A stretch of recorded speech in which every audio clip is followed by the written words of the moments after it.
In order to delete your Instagram account on a laptop or on a PC, open up Instagram and make sure you are logged in.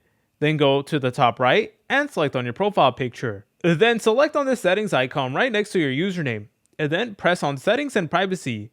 Afterwards, go to the left menu and select over here where it says account centers, and you're going to see this section that says see more and account center, and just go ahead and press on that. Afterwards, it is going to bring you to a page that looks like this, and all you want to do is you want to go to the left menu and select over here where it says manage accounts. Then you want to press on manage.